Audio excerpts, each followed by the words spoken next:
हमें उतना टाइम तो नहीं मिलता है स्पेंड करने के लिए बीइंग इन जॉब, तो कभी कभी होता है ना कि बैंडेज लगाने का काम ज़्यादा होता है हमारे पास। तो हमारी इंडस्ट्री में एक चीज़ हुआ करती थी MIP, मंथली इनकम प्लान। और मंथली इनकम प्लान्स को जिस तरीके से सेल किया गया था, रिस्क ने किसी ने बताया नहीं था कि इक्विटी का रिस्क होता है। और 2008 की मार्केट एवरीबडी नोस।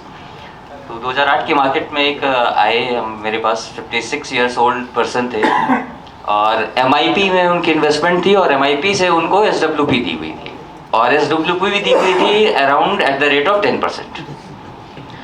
तो जब मार्केट वैल्यू डाउन हो गई और जब वो लेके आए और उनकी वैल्यू मैंने देखी और वो फिर काफ़ी डिसअपॉइंटेड थे, तो मैंने उनसे पूछा, सर आपको कैश फ्लो की प्रॉब्लम है?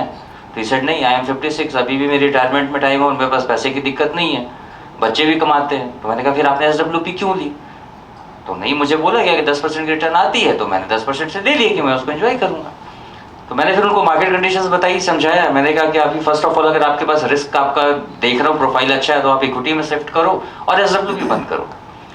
धीरे धीरे टाइम टू टाइम होती, जब मैं लंबे टाइम तक रहा चंडीगढ़ में, तो 4-5 सालों में धीरे धीरे क्वार्टरली आते रहे, वो ब्रांच में आ जाते थे और बातचीत होती रहती थी। धीरे धीरे जैसे एडवाइस किया, वो एडवाइस माना उन्होंने, और आज भी वो मेरे फेसबुक फ्रेंड है। और जब भी उनको दिल करता है अभी भी कुछ पूछने का, तो फ़ोन लगा के पूछ लेते हैं।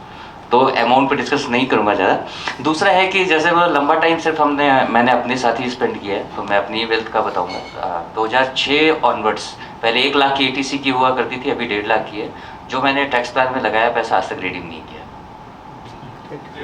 That is my retirement planning.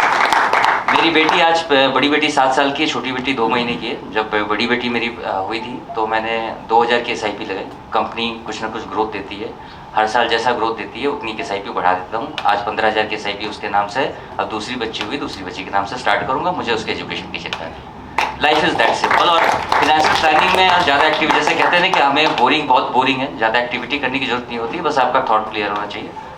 That's all.